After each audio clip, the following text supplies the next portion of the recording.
টাইটকে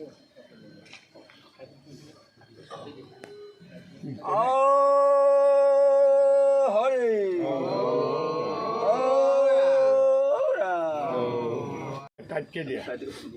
হাতেৰে টাইটকে দিয়া গোবৰ দিয়া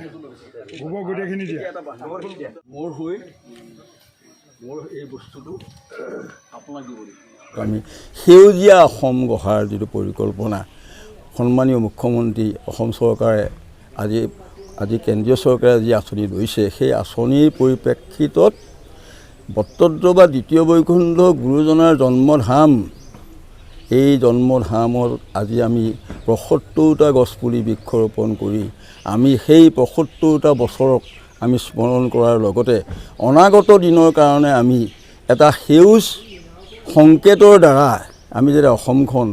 আমি এখন উজ্জ্বলময়